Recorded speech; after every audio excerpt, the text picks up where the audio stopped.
Almost 100 years before the tallest skyscraper in the city of Philadelphia was built, the small building over which it towers has been a mecca for many who seek to serve their fellow men. In this building, headquarters of the American Friends Service Committee, a division of the Society of Friends, people work to demonstrate that brotherly love and a respect for human dignity can overcome the causes of misery and hatred.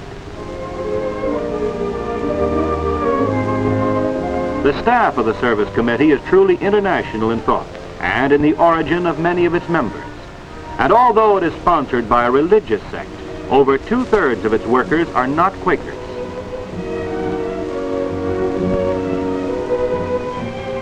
In the United States, many of the projects of the committee are designed to give young people an opportunity to understand the causes of social problems through study, through service, and by meeting and exchanging ideas with other young people in different circumstances and from different backgrounds.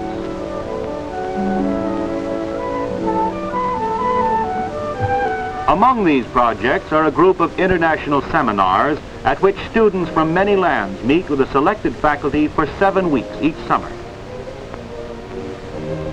One of these seminars is held in Plymouth, New Hampshire, a village nestled in a valley of the White Mountains.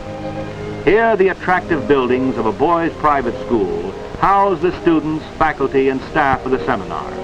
Each morning, the entire student body of the seminar attends a more or less formal discussion meeting. This meeting is guided by the dean of the faculty, and the subject is generally determined by the special field of knowledge of the visiting faculty member.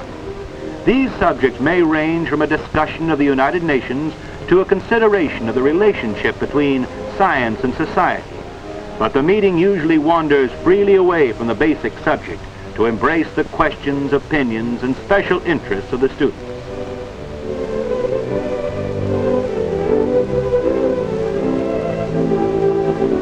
There are 25 students from 17 nations in this group. They bring to bear on the discussion of any subject a cross-section of most of the cultures of mankind.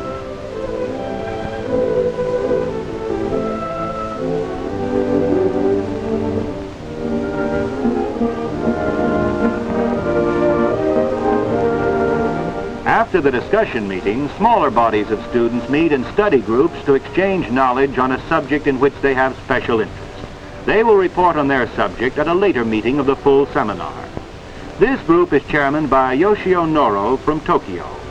Using the facilities of the excellent school library, Yoshio leads his group in developing a comprehensive report on a philosophical and religious approach to international peace.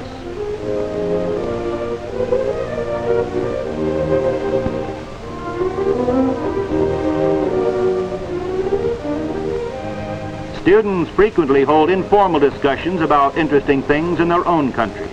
In this case, a German boy explains the background of National Socialism. The group includes a Belgian boy, an American girl, a Filipino, and a British Guyanese. Such informal discussions may lead in many directions. A German boy sneezes. An Indian says something in his own language and then explains that in his country it is customary to say, "Your beloved has remembered you," when anyone sneezes.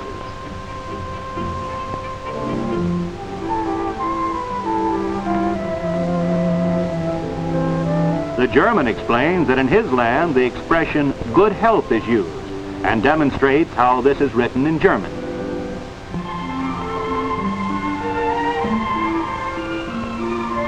A student from Iraq repeats the Arabian phrase used in the same situation, which means, "God have mercy upon thee," and shows how it is written in Arabic.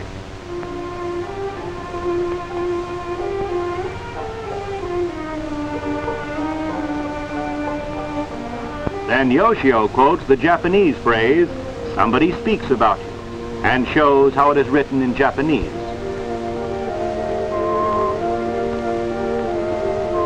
A simple lesson, that all over the world people are alike in more ways than they are different.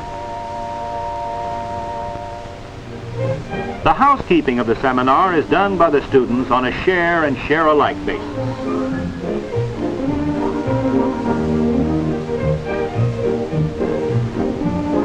Two Germans wash dishes and exchange ideas with the English girl who dries them, and the American who is detailed for the day to be pot washer. A professional dietitian supervises the menu in the kitchen, but students take turns in preparing the food and helping with the cooking. Frequently, individual students prepare their national dishes, of which none is more popular than the sukiyaki cooked by Yoshio. Some of the proper ingredients for sukiyaki are not readily available in the United States, but Yoshio has substituted others to make a dish that pleases everyone. The school is equipped with all modern appliances for doing housework, and some students, like this Vietnamese boy and Greek girl, are perplexed by the intricacies of an American vacuum cleaner.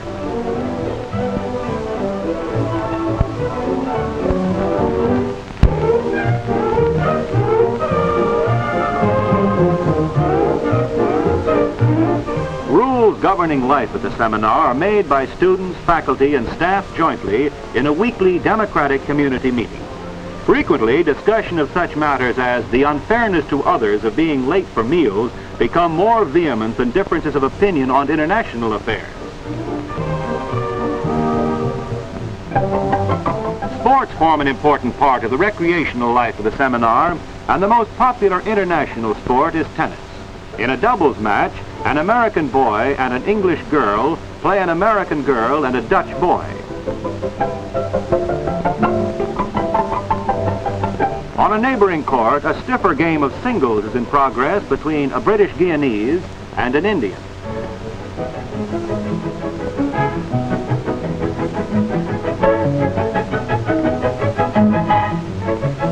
A nearby lake is a popular spot for cultural and recreational activities. Amateur painters like the wife of the seminar's director must expect forthright international criticism. Groups of students organize various kinds of beach sports, but as usual at the seminar, the most popular sport is the spontaneous exchange of ideas. Sometimes students take advantage of these unscheduled meetings for more intimate talks with faculty members, each of whom is an outstanding authority in his field. But frequently, as in this discussion between an Arab and a Sudeten German, the faculty member becomes the moderator for the students' forcefully expressed viewpoints. The students learn much about the way of life in an American community by frequent visits to the town of Plymouth. Here they stop at a sale of cake and candy held on the lawn of a church.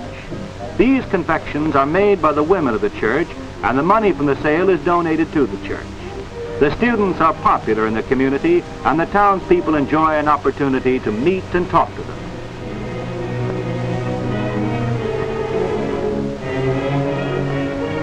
Each visiting lecturer is an expert in some field of international interest, and his lectures deal with his specialty. But his first meeting is with the program committee, where the students suggest the points they would like to have him cover. Together, they work out the coming week's course of study. Each Saturday night, another student committee organizes an entertainment. This week, the school gymnasium has been converted into a cafe in which the students and faculty hold a masquerade party.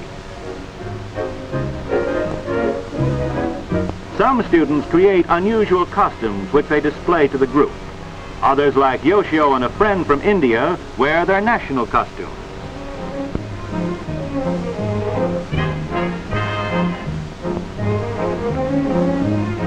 Children of faculty members look on in sleepy wonder as the floor is given over to a truly international foxtrot.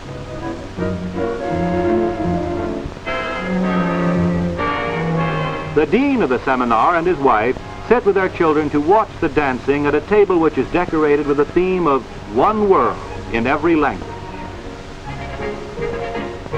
The director of the seminar and his wife spent some time bicycling through Japan, and Yoshio joins them to reminisce. Their table is decorated to express peace in every tongue. Each day there is a brief period of meditation in the Quaker manner. For students who voluntarily attend with the faculty and their families, there is no preaching. Each listens to the promptings of the Spirit in terms of his own religion, his own deity, his own sect. At the end, each expresses with a solemn handshake his feeling of oneness with his fellow men, his belief that only through understanding and respect for human dignity can come peace.